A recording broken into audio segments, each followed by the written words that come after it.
Remember who was your suzerain? It's certainly not me to the game.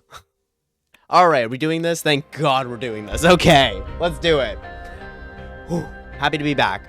So, I'm Mixed Gray, and I'm a Suzerain streamer. I'm back to play this game, and I'm incredibly excited to. I'm gonna turn down the music a little bit.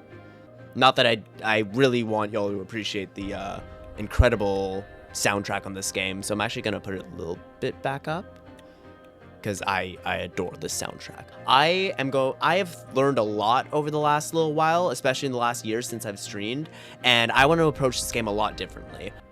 Praying to Dastan will get exiled in Kairut. Yes, exactly.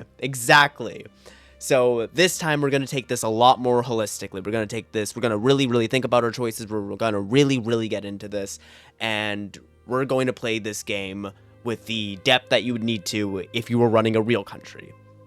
So what do we name this? Prayers to Saint Dast. That's what we're going with. We're gonna do this, straight, okay? We're gonna play this game like it was born to be played. Anton Rayne has been elected the 4th president of Sordland amidst a deep recession, demands for reform, external pressures. His victory followed a campaign focused on turning a new page and recovery from economic hardship, striking a chord with the divided electorate. Now, as his administration takes shape, uncertainty lingers in the halls of power. Rayne faces a nation burdened by institutional fatigue, cautious optimism, and the quiet urgency of change.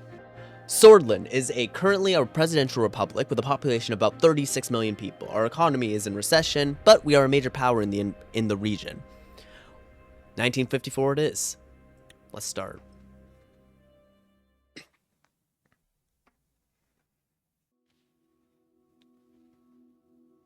You are my enslavement and my freedom. You are my flesh burning like a raw summer night. You are my country. Tazim Hikmet Ran. Nope, we're going democratic reformer. We're going all the way in this one. 1908, the Kingdom of Sordland. You opened your eyes to this world. You came from, I'm gonna say, a middle-income family in the city of Holzord because I am a middle-income person, so I'm gonna represent my life a little bit in this. Your parents named you Anton. As the only child of a diligent civil servant, you lived quite an ordinary childhood. Life was not bad. You were lucky enough to attend a well-known public school, but frequent fights broke out at the Rayne family home, which made you feel uneasy. The years passed. 1923, September 9th. During a history class at school, the bell started to ring unexpectedly. You heard a loud commotion outside. As everyone tried to figure out what was going on, the principal announced the historic revolution. The kingdom was no more. The Republic of Sordland was born. You did not fully understand. Months after the Republic was proclaimed, life around you changed. You watched friends and family face uncertainty, economic hardship, scattered unrest, and resistance from those tied to the old order. Oh, this is different. So yes, I haven't played since the Sovereign update, the 3.1 update, so a lot of this is actually going to be a bit new to me. So I really love that. Okay. What would I think? That's the way I want to look at this. How would I feel? I think now, where I am in my life, I think I would feel the weight a lot more. Felt the weight they carried and chose to shoulder even more. Harder resources. I don't know what that means, but I'm gonna take it as it is. After graduating, you passed the university exam with high marks. You had the opportunity to choose between several studies. You chose law at Holzard State, economics at Lakaben Business School, and history at Dyer University of Culture. Probably law. I mean, for two reasons. One, I think law is really interesting, and I like, public speaking. I think that's a cool place to be. But on the other hand, for me personally, I feel like I'd want to stay close to my city, Try to make it better from the inside. So law at Holzard State University. During the first year, you attended a lecture with David Vichy. He was a well-known diplomat from the foreign ministry and the son of the president. After observing the hall in silence, he explained how the Supreme Court is obstructing justice in Sordland. He stated that laws should be applied fairly, and that even the members of the Supreme Court are subject to the same laws. You agreed in principle. 1927, May 22nd. Soldiers entered the campus in the evening ahead of the first election. Many were in shock as the uniformed men created a security cordon and started arresting the teachers. A group of students started gathering in protest. Along with your best friend, Peter Vectorn, you decided to protest with the students.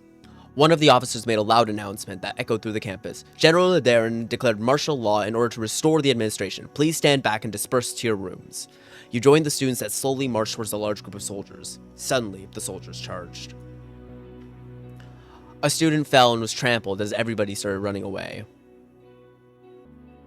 See, here's the interesting thing. I'm a small person, right?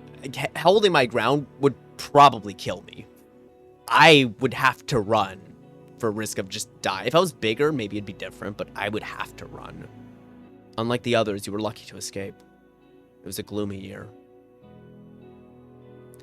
The arrested teachers were replaced by those that promoted conformism to the state. Holzer turned a blind eye to the things that were happening. You didn't want to stay idle, and you decided to join a human rights group, a student council, a political debate group. I think a student council makes the most sense. Human rights group is really interesting and really strong, but I feel a student council, at my opinion, it would be the most obvious place to direct change, because if you're within an institution, within the school that is, already respected, pushing for trying to reform things right where you are would make for the best outcome, in my opinion.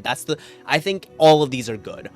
The council was focused on increasing the student involvement in the campus along with partaking in the budget. Great, that's exactly what I was hoping for. Through active participation, you gained budget management and leadership skills. In one of the meetings, Peter Vector introduced you to a classmate of his, Monica. You're merely attracted to her intelligence, her beauty, and her diligence. Someone who cares about something and works hard to get it. I sincerely am attracted to that. She mentioned to you that she was a volunteer for the Social League of Women, an organization campaigning for women's rights. You told her you wholeheartedly supported her. The politically charged environment led you to... Yeah, I'm not taking the neutral stance here. I'm joining the Red Youth. I'm not a nationalist in the slightest sense of the word. So, join the Red Youth, the socialists. The radio relayed that the communist General Ricard surrounded Ladaren and his troops, demanding their surrender. They refused, and heavy fighting broke out across the country. You just couldn't believe it. The army was fighting amongst themselves. Ricard's sudden attack caused more instability in the country, but compared to the nationalists, Ladaren was a real socialist. This convinced you to participate in a support march. You were chanting freedom, equality, and solidarity. You were marching under the protection of Ricard's soldiers. The students supporting Ladaren's coup gathered a few hundred meters in front of you. Many nationalists were among them. You knew something was going to happen. You stayed. There was a massive clash between the two sides. Soldiers began to beat students. Tanks started rolling forward. In this chaotic moment, you saw a young girl about to get ran over by a tank. You ran to save her. But you couldn't reach her in time. You never forgot her face. The clashes escalated into a full-blown civil war. The horrors made you isolate yourself for a while. Monica helped you cope, and love grew between the two of you. However, it was a difficult time for love. The chaos had to end. The charismatic Colonel Tarkin Sol orchestrated a sudden attack on the capital, where the Ladarenist and Ricardist forces were battling each other. He defeated both, ending the war. A new constitution was written, and the military government began efforts to restore stability. Many people saw the colonel as a savior. He formed the United Sordland Party and ran as a presidential candidate in the first ever single-party elections. You voted for the United Sordland Party. USP won the election by a large majority. The military government announced a 4-year restoration period to transform it into an entirely civilian government. After graduation, you kept seeing Monica. You were both interested in marrying and starting a family. However, a letter arrived from the military, calling you to fulfill your compulsory service. It was time to serve your national duty. The devastating civil war from neighboring Velen quickly turned into a proxy war between regional and world powers.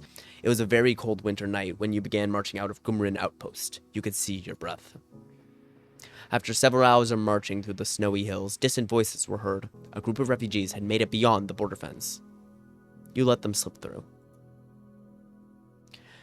After the patrol, Major Lanciel arrived with anger and immediately relieved you of your command and calling you a disappointment. One of your squad members had reported your actions. After several months of scrubbing floors as a punishment, your duties ended, and you went back to civilian life. You and Monica decided to share your lives together. After receiving the blessing of her parents, a ceremony was held in Holzard. During the same year, you worked hard to secure a high-paying job within the governing United Sordland Party. It was much more difficult to start a career on a good foot because of the refugee incident, but you still manage. It was the best opportunity to change the country for the better. You became the legal assistant to one of the more experienced members of Assembly. You worked long and hard, going through hundreds of pages of legal documents late into the night. You were climbing the ladder. Tarkin Sol gave amnesty to the remaining factions of the Civil War and chose de-escalation and appeasement. The institutions and symbols of the former kingdom were slowly replaced.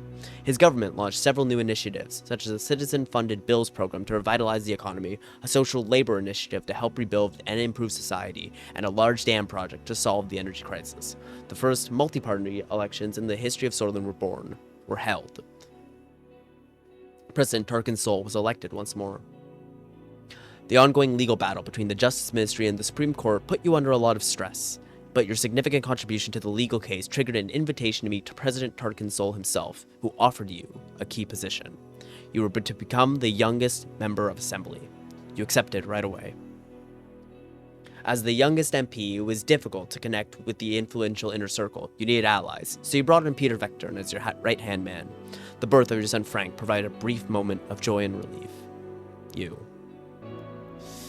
This is such a hard choice because I would be burning to just spend time with my family and relax and take care of my kid, but this is such a critical opportunity. Like, you're the fresh meat. You need to build alliances as quickly and as strong as you can. I really think I have to sacrifice family time to improve my position in the party, as much as it hurts me to do so. 1941, rising career. Along with Peter Vectorn, you did great things to cement your position in the party. Meanwhile, at home, Monica and Frank felt your absence. At the same time, President Sol increased his authority over the years. His growing ego started to cause strife within the USP. The cracks began to show. President Sol barely secured a majority in the election against the opposition leader. Over the next year, the Sorge people grew increasingly discontent with corruption and the worsening quality of life. Economic growth was slowing down. Meanwhile, calls for a united Sordland Party Congress became louder, and as a leadership struggle started to brew, you joined the internal opposition. You gave your support to Evald Alfonso, a reformist and a talented business magnate who was the main contender for party leadership. Meanwhile, in a desperate effort to secure votes before the Congress, President Sol was meeting party members one by one, but he didn't approach you. The Congress was nothing short of impressive. The banners of the United Sordland Party were decorating every possible spot. Thousands of influential political figures, lobbyists, and benefactors gathered for this turning point. The voting for party leadership had begun. You voted for Evald Alfonso. The efforts bore fruit as the contentious leadership vote was won by Evald Alfonso. During the Congress, Tarkin Sol announced he would retire from politics at the end of his term and now appointed Alfonso as vice president. You knew the structure he had established was to stay. The country had become increasingly authoritarian. You were happy that Sol was finally leaving. A month later, your daughter was born. Monica named her Deanna. She motivated you during a tumultuous period in the party. As the VP and leader of the USP, Evald Alfonso began dismantling the old organizations and structures established by the USP, such as the State Educators Corps and the Sorge State Corporation bills. The general elections were approaching. The United Sordland Party was under new leadership. Join the party effort and campaign for him. During the general elections, the main opposition leader was embroiled in a sex scandal with his secretary, but he was replaced by the far more popular figure Franz Richter, but the damage had already been done. New economic policies and the extensive privatization program proposed by Evald Alfonso secured an election victory for the United Sordland Party. You did your best in order to make Sordland a better place. The presidency of Alfonso saw many bold reforms in government and law and advancements in liberal and democratic values. He valued your support throughout. However, due to infighting and disorganization, continental economic tensions, and fast-track privatization, it was followed by severe economic recession. The other parties announced their bids for the 1953 election, but the unfair election system hampered opposition efforts to campaign. You were worried about the economic recession. Yeah, that would absolutely be my concern, because, like, again, the whole economy goes down, I don't give a shit about the party. With Peter's help, your presence in the USP grew. The two of you worked long nights together. You flipped opponents to your side. You became the face of a new wing of the party. Step by step and with adequate planning, your wing took over the leadership as President Alfonso lost control of the country. The moment to make a move had come. You advised Alfonso to step down. No need to create another enemy. He knows his time is done. He listened to your advice. Alfonso conceded the leadership struggle, and the party eventually voted you in because of your indisputable influence. Following this, you announced that you would be running for president in the general election with Peter as your running mate. It was your turn. After visiting every city and town during the campaign, you made a speech on state television. You promised to enact democratic reforms. The people are tired of empty promises. We need fundamental changes in our institutions and government. A solid, transparent democracy awaits us, brothers and sisters. A new constitution and new age are upon us. The broadcast ended. On election day, millions went out to cast their votes. It was time to face the truth. Chapter 1. President Rayne. Actually, I do really like the maroon suit. Yeah, we're doing this one. I like this. Oh. Oh, there's a minimum and a maximum now. Interesting. Wow, we don't have much money at all. Yikes. I think a market economy is the best move here because we don't want to be closing ourselves off from the rest of the world. We want to be strengthening our position as a global power. I don't think a planned economy might be good to secure internal resources, but it's really bad at making alliances. Promoting a market economy will allow us to ease off on things, but not necessarily privatize important critical infrastructures such as education or healthcare, but market economy can really help us bring people in. Diplomatically, I want to remain neutral. I think balancing the two off of each other will lead to the best results overall. Because if we pick a side, we'll get the stability of that kind of move. But if we take the risk and try to align more neutrally, then we have the ability in the future to get more out of it. And again, bringing more people in. Immigration policy. We're going to retain a relaxed immigration here. Immigration is just a great thing. It's a no-brainer here. If we're opening up to a market economy, then we're also able more effectively to open up to immigrants, allowing them in, fueling their knowledge all together in Sordland, also gives Runeberg less incentive to attack us. Relaxed immigration is really great. Encouraged immigration would be better. Here we go. Education, defense, law and enforcement, and health. I want to go with education here. I've thought about this before. I think that Sordland is in an excellent position to be able to improve their education system and, again, allow for educated immigrants to come in while increasing the baseline education of the rest of the population. But I think education is the way to truly advance a country beyond what it's supposed to be. Like having as many people educated as possible and having a high standard for education early on in the timeline. It's the 1950s, but having a strong educated population really insulates you from a lot of that potential turbulence in the future. So I'm gonna turn focus on education. Are you sure about your decisions? No, but we make the ones that we can. Let's do this. 2 weeks had passed since we won the election. And now, I was about to be sworn in as the 4th president of Sordland. In the distance, the Maroon Palace stood on top of the famous Hill of Pride. I had no way of knowing what future awakened me there. I looked at my family. My son and daughter, Frank and Diana, were next to Monica, my wife. Her eyes were glimmering with pride. Then I turned towards the key people who made it all possible. Of course, each individual was promised an important position in my government. As my thoughts slowly faded away, the reality of the situation dawned on me. Urso Hawker, the Chief Justice of the Supreme Court, was waiting on me. The time for the oath has come. I am ready. Please repeat after me. I do solemnly swear, and to the best of my ability, preserve, protect, and defend the people and the Constitution of the Republic of Sordland. You may now deliver your inauguration speech, Mr. President. Thank you, Mr. Hawker. Dear citizens of Sordland, the crowd looked very eager to listen to me. You, the people, have chosen. Together we will bring prosperity and reform to our nation. It is a time of hope. It is a time of change.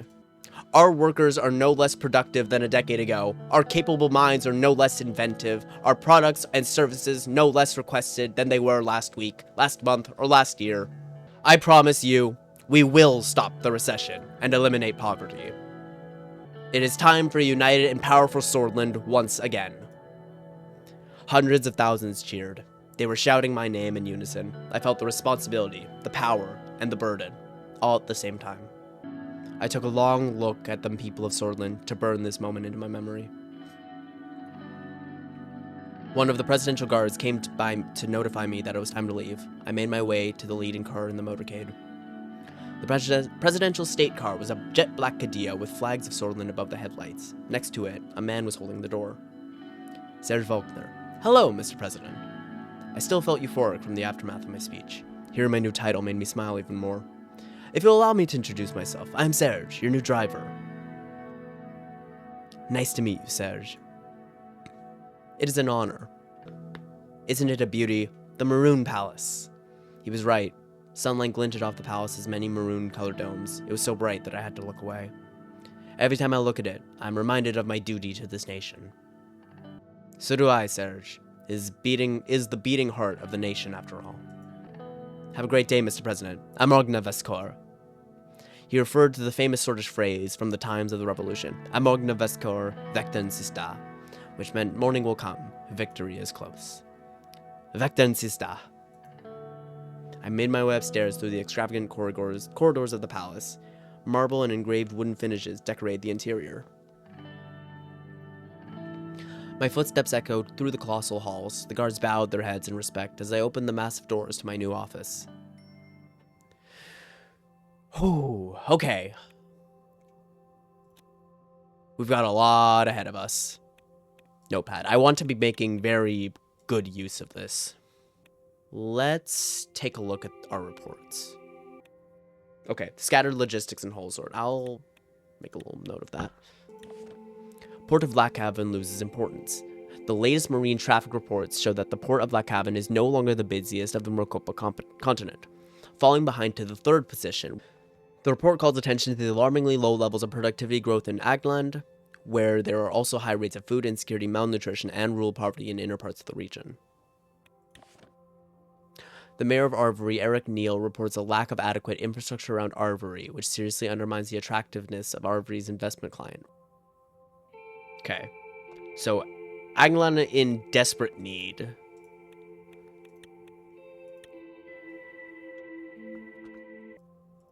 All right. I want to know what the economic situation is, because that'll tell us how to deal with the political situation, I think.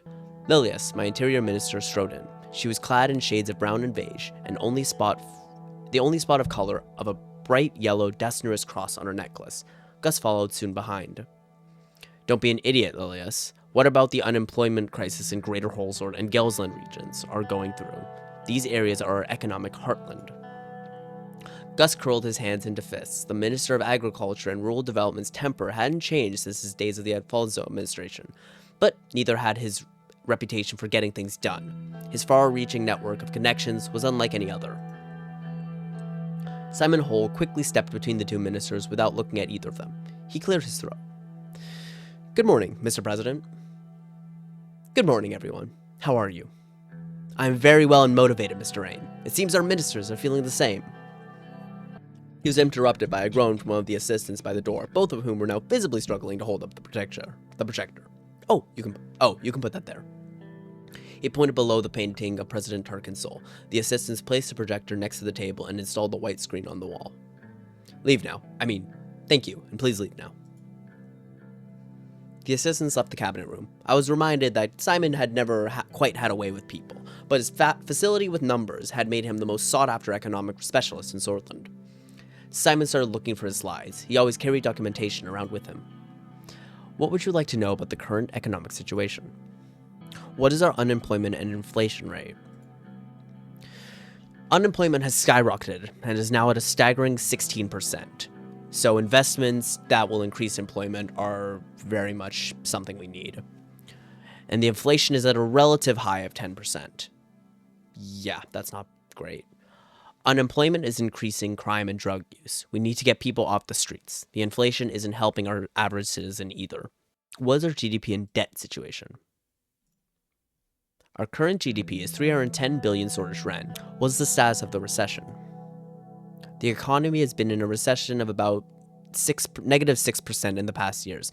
The average GDP has dropped from 15,454 Sordland per capita to 10,359 Sordland from 1951 to now. The administration's success depends on our ability to stop the recession. The sooner we can reach GDP growth, the better. So, what will our general economic plan promote? Promote a free market economy, as we promised. So we have 37%, People's Freedom have 20%, 11% for the Nationalists. The Communists and the Workers' Party of Bolivia both got below 10. Okay, so that tourism thing seems like a really, really good idea, as well as in boosting the infrastructure to take in that tourism. Noted. Okay, I think the announcement of the free market policy will help that a little bit. Just a bit. Peter Vectorn arrived a couple minutes early and sat across from me. He was struggling to hold back his smile. We did it, Anton. We won! Finally! All those years with our nose to the grindstones paid off. Peter's eyes sparkled. The strain of the past months had put a damper on his usual rakish charm, but today he was looking and acting more like his old self. He loosened his tie and undid the top 2 buttons of his shirt. Enjoying the new secretary I picked out for you? Thought you'd appreciate her gorgeous set of talents. It's a shame the rest of your staff aren't as easy on the eyes. He gestured to the slight paunch that protruded over his waistband. The door swung open and Lucien Galad, my chief strategist, walked in. He was a compact man with sharp bird-like features. After briefly surveying the room from wall to wall, he sat down, poured a glass of water, and opened his briefcase in a series of quick, graceful movements. Gentlemen, let's start by evaluating our current situation. The majority of the Swedish people demand change. They are more concerned about the economy than the constitution, but they blame the system for their problems. People are losing their trust in our democracy.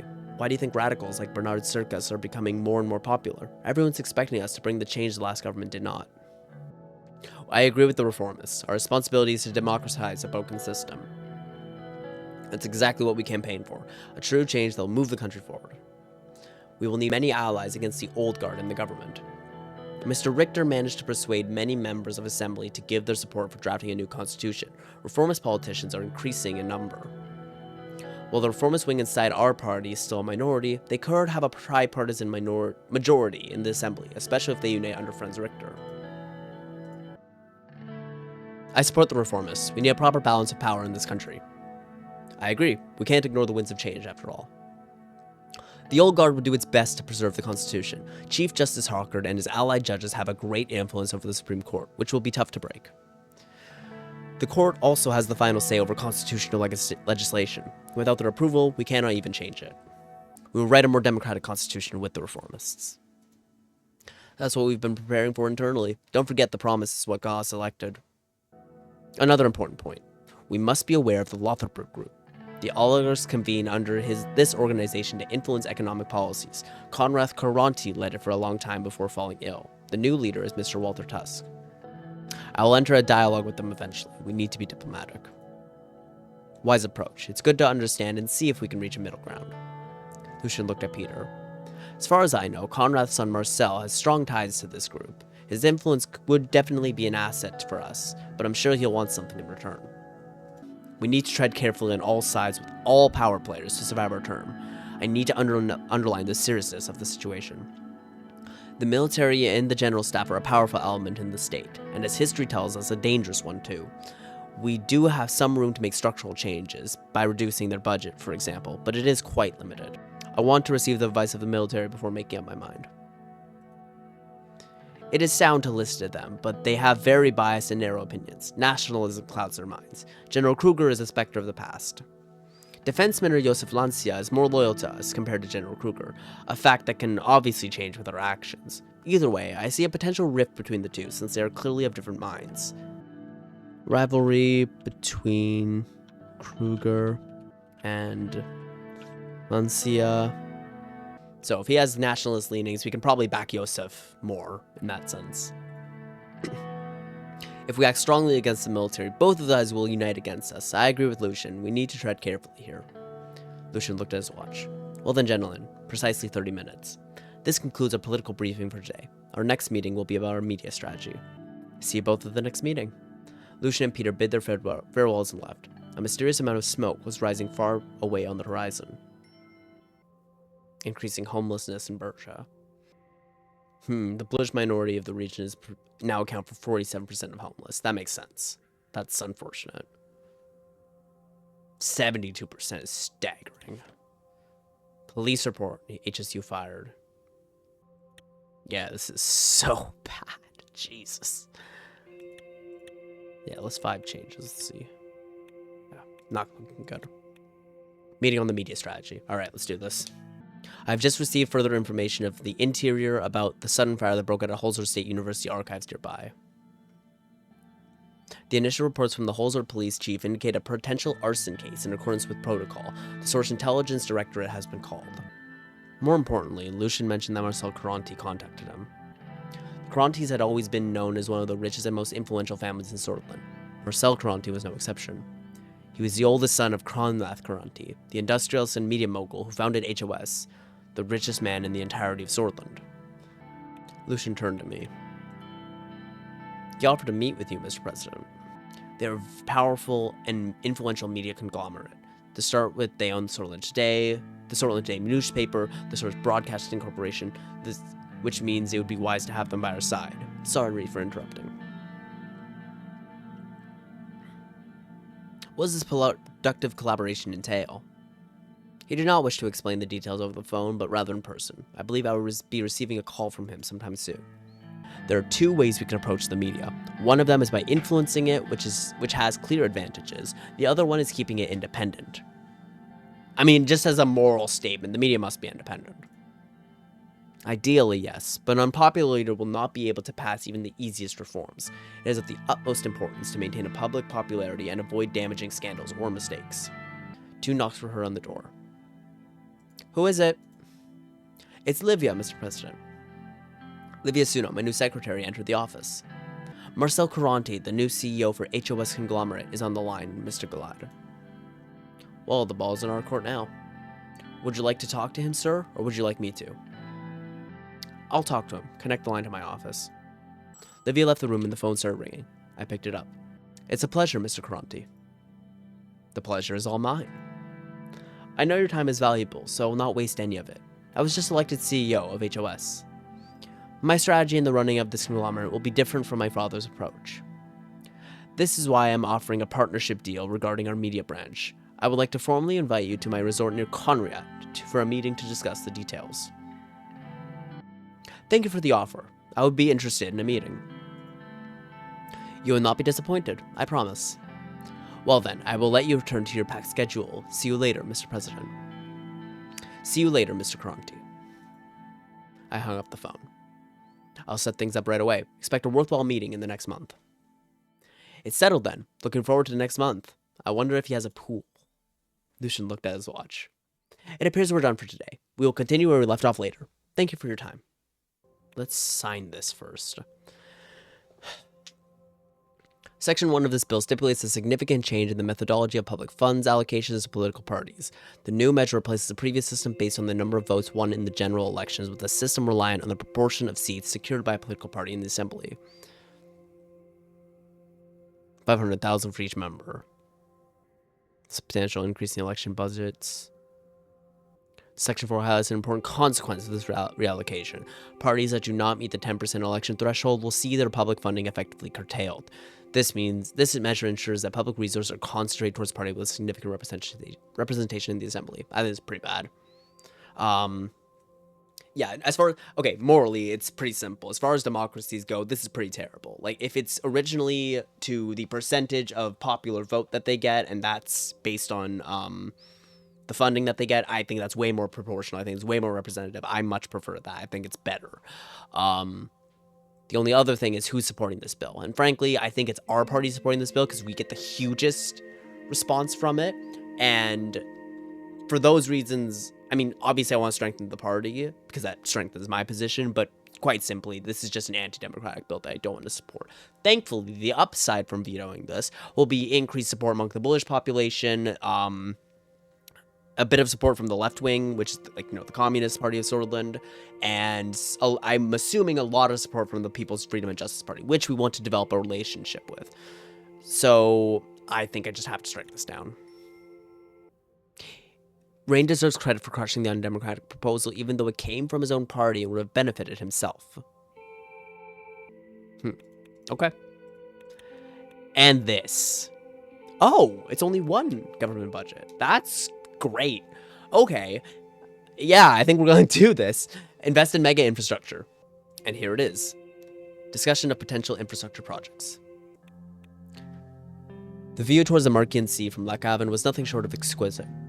The seaside state residence, fittingly named the Blue Mansion, was large, fine, and accommodating. But enjoying the luxurious mansion wasn't the main reason of our visit. We gathered the economic team here to discuss our new infrastructure project.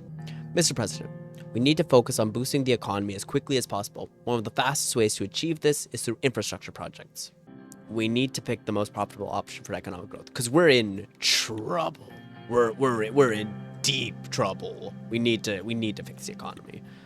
I'm not really interested inherently in the calls of the businesses, but we need to pick the most profitable option for economic growth, which is obviously connecting our two most economically powerful cities. To that point, I defined two important projects for your attention: the H3 Highway Project and the L1 High-Speed Railway Project. Mr. Hull repositioned himself on his chair. The Ministry can only support one project at a time with our current capacity and budget. Let's move on to the details of each. Your predecessor Alfonso failed to deliver us on this campaign promise, but now we have the opportunity to start the construction of a groundbreaking railway project. As you know, our current trains cannot meet the standards of today. As many other countries adopt new electric engine technology to power their trains, we're falling behind. News about the new electric trains in United Contana has piqued our business's interest. They too want to transport resources and materials from Holzor to Lochhaven with great speed and efficiency. Our plan is to upgrade the old L1 line from Holzor to Lochhaven. It will transform into a high-speed railway. The L1 will significantly boost the economies of the newly linked cities and even the rural areas in between. Lochhaven is our primary port, so the goods unloaded there will be transported to Holzor much faster. That's valuable too. Oh, wait a minute. Hang on. Oh, that's interesting. Yeah, that's a direct value to both Rivery and Erlery as well. And the other areas up top aren't tourist destinations as far as I'm understanding. No, they just have infrastructure issues, which, yeah, fair enough. I do sympathize. Businessmen in the region will be very content, which in turn will increase investments and employment. That is a huge deal. Therefore, I will recommend the L1 high-speed railway project. Yeah, unemployment is in, the shitter right now. We need to fix it. That'll be the way to boost the economy back up.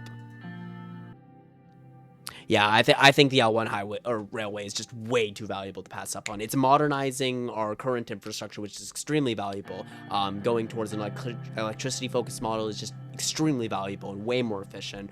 It's connecting critical regions together. It's connecting our most infrastructurally...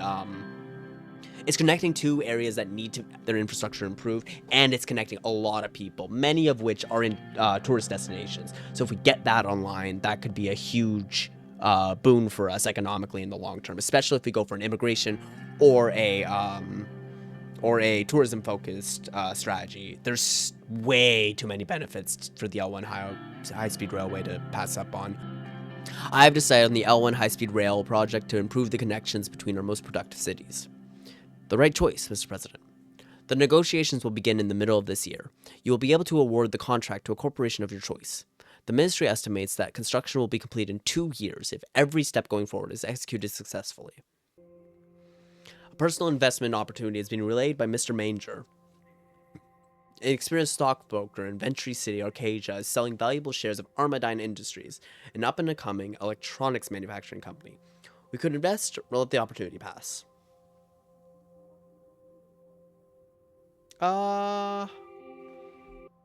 Electronics manufacturing is kind of the strategy we're going with. I know this is a personal investment, not a national investment, but just having that, connection I think is really valuable. So putting in more money up front is also really valuable. Also the extra wealth allows us to maneuver future situations a lot more effectively. I'm gonna take the risk here and buy 2,000 shares. Let's hope that pans out.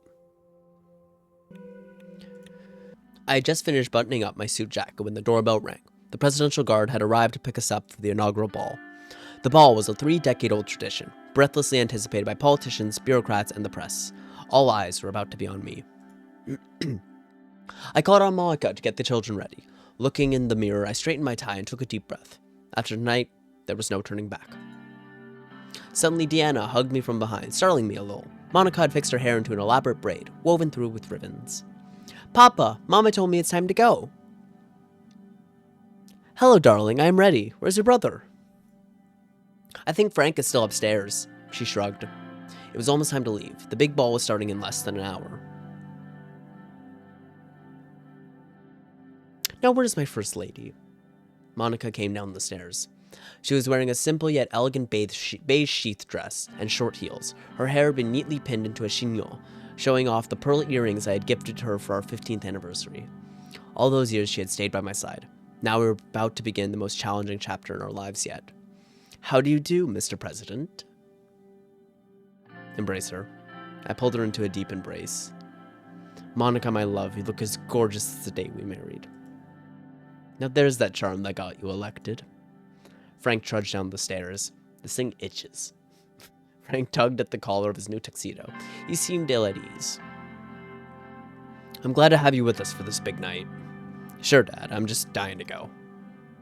"Papa, are these people going to be around us from now on?" She pointed at the presidential guards at the door of the house. "Yes, Sordland's most important family needs extra protection." "It's all right, baby. They're here to make sure nothing bad happens to your papa or his family." Monica and Deanna held Deanna's hand. Together, flanked by the guards, we walked out the door. Halfway to the car, Frank stopped abruptly and turned towards me. "Dad, do I really have to go? Couldn't I stay home instead?" "I'm nervous myself, Frank, but I'd feel a lot more confident with my son by my side." Frank smiled reluctantly. "Oh, when you put it like that. Sure, let's go." After what seemed like just a few minutes, the convoy slowed to a halt. Serge rode down the limousine's soundproof partition. "We are here, sir. I hope you enjoyed the drive." "Much appreciated. How are you today, Serge?" "I'm just as good as I can be, but today is your day, sir. I'm glad you are in charge now. You know, my entire family voted for you." "Thank you and your family. I'm here with all of your support." "No reason to thank me, sir. You were the one who sparked a glimmer of hope in us all." Serge opened the door for me. The normally imposing palace was festooned with garnished banners that nearly made it look cheerful. A line of shiny luxury sedans stretched around it. Politicians, bureaucrats, and celebrities, the creme de la creme of the Sordland elite, streamed inside the building. "Good luck out there, Mr. President." "I'll see you on the trip home." I stepped out and immediately found myself surrounded by loud voices and camera flashes. Hordes of eager journalists thrust their portable microphones my way. My guards fended off most of them, but one woman managed to dodge them and corner me. I recognized the Swordfish Broadcasting Company logo on her press lanyard. "Mr. President, Mr. President, do you plan on working together with the opposition parties on the expected constitutional reforms?" Mr. Richter clarified that as long as you hold your promises of democratization, they will support you on these issues to the end. What do you think about the statement? "I welcome it. This is a challenge for us all." "One more question. One of your first acts as president was to veto a campaign finance law that would have deprived small parties of public funds while increasing those channeled to your own. Are we seeing the beginning of a more egalitarian administration?" "Absolutely. Whether the bill is proposed by my own party or not, I will use my veto on it if it goes against the interest of our democracy." "That's enough, man," one of my guards said while nudging the reporter away from me. A path through the crowd was now open, and we quickly made our way to the entrance of the palace. At the same time, a dozen fireworks went off. The entrance was decorated with beautiful ribbons in Sordland's colors of white, yellow, and maroon. A lush maroon carpet had been rolled down the stairs. We entered the lobby and joined the throngs of people making their ways toward the ballroom. As I navigated through the crowd, a familiar figure stepped into my path. It was Bernard Circus, the acclaimed poet and now MP. His face bore a look of subtle defiance. "Congratulations, President Rayne. A remarkable achievement indeed." "I appreciate your congratulations, but from one former Red Youth to another, we both know our work has just begun."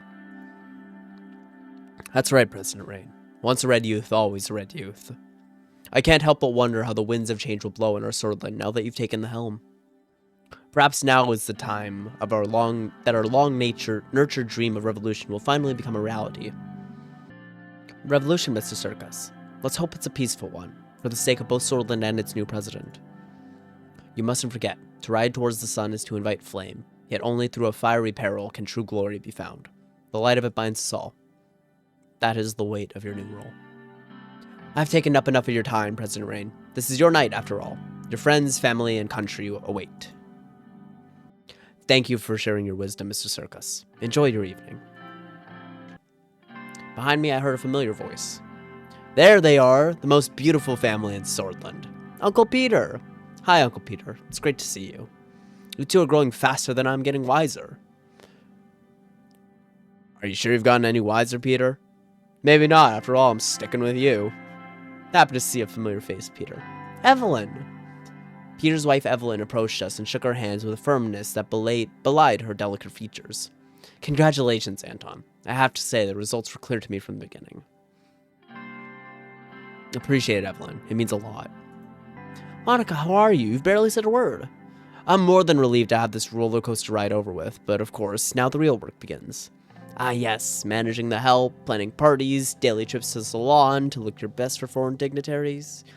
Don't be so old-fashioned, Evelyn. I plan to use my power as First Lady to advance the position of women throughout Sordland.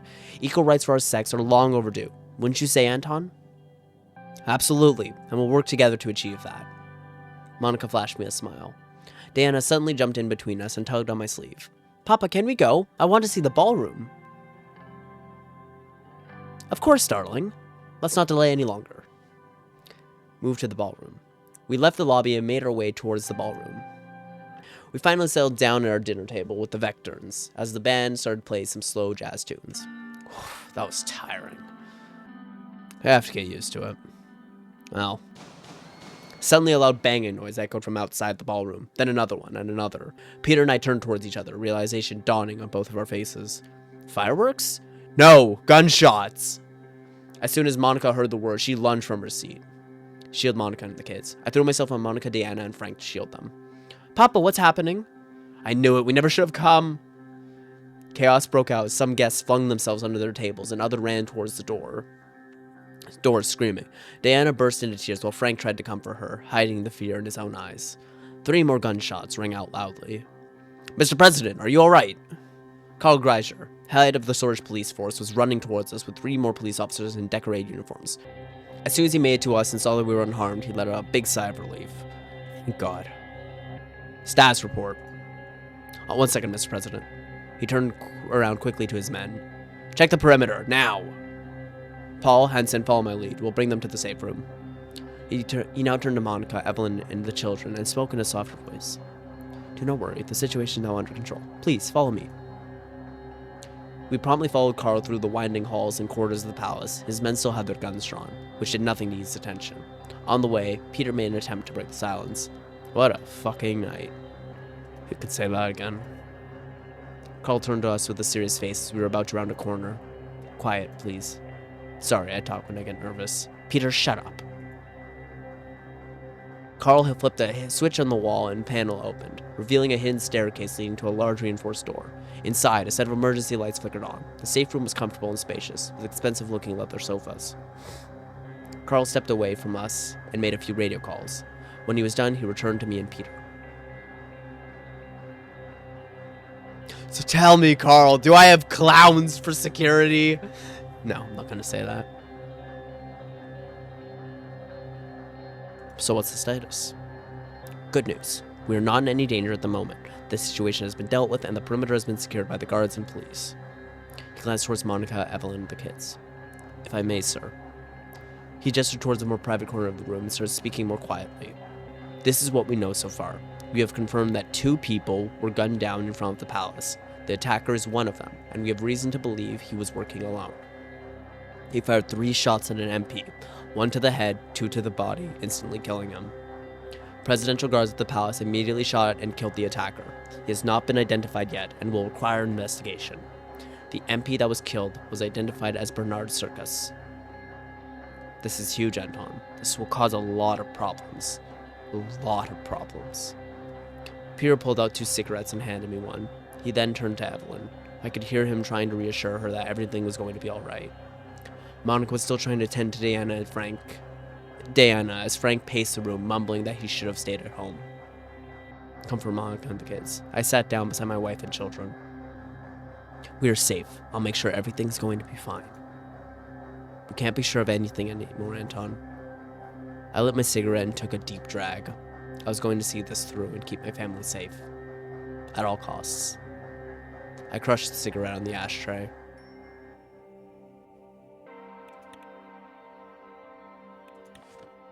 Security increased. Oh, this probably made this a little... Yeah, that's not great. This is a cool change, though. I like having this available. Alright. The mood in the Situation Room was gloomy. My cabinet members were gathered to discuss the shooting outside the palace. Lewis presented the initial report. Bernard Circus was shot dead at 9:03 p.m. in front of the palace gates. He was an elected independent member of Assembly, and as you know, a famous communist. She spat out the last word with some distaste. The guards at the scene were 50 meters away and immediately took action by responding and killing the assailant, who was identified as a member of the nationalist organization Young Swords. Right-wing nationalist political organization with alleged connections to a number of armed attacks against the Swedish government. What are the motivations of such a horrid act? Our investigators are suspecting a political assassination, since the Young Swords have been threatening the communists for some time. This may well create a dangerous atmosphere where the left versus right political violence of the 1920s could spark once again. A return to those days would be devastating. The coups are the reason why our country stagnated for a decade. Nia Morgna, the Minister of Justice, sighed. The Red Youth has condemned the killing, but didn't stop there. They promised revenge. This will in turn spark further aggression from the Young Swords. The whole cycle started because Bernard Circus expressed his views. We can't simply look away.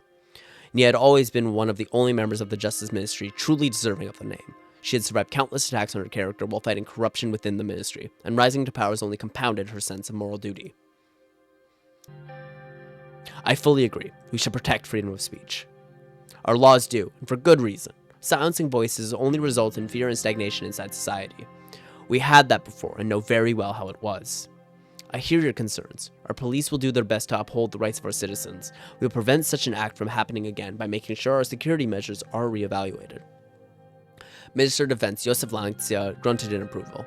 He towered over the rest of us in full military uniform, his many war medals conspicuously on display. Agreed, ma'am. Our gendarmerie will also help boost security in the rural areas where possible. There might be more violence to come. We should refrain from making this issue a political one from the start. It will only add fuel to the fire. You are right. We need to defuse the situation. Our government is capable to maintain security. Our job will be to reduce tensions. Several police cars rushed past the Maroon Palace, and everyone went silent. Regardless, a full investigation into all involved parties is underway. We will find the subversives and punish them soon enough, Mr. President. I'll do my best to help coordinate the administrative tasks. Justice will be served, and the rule of law will return to this country stronger than ever. Only if we stay vigilant as a country. We must think about the upcoming budget. We should not lose sight of our real political goals, like the constitutional reforms. Agreed. These matters shouldn't distract us from what the people want us to do. Lucian took some notes after checking the latest newspapers and reports. It seems that the tensions between the communists and nationalists will escalate further. It will be very difficult to pass any meaningful change if there is chaos in the country.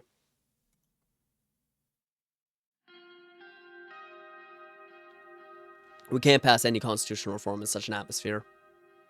No use worrying about it now. Let's analyze the effects first. We'll cross that bridge when we come to it. That will be all for today then. We will convene again soon. Thank you all and keep us updated. The meeting concluded and the ministers left the room with concerned looks. It was hard to anticipate what would happen next.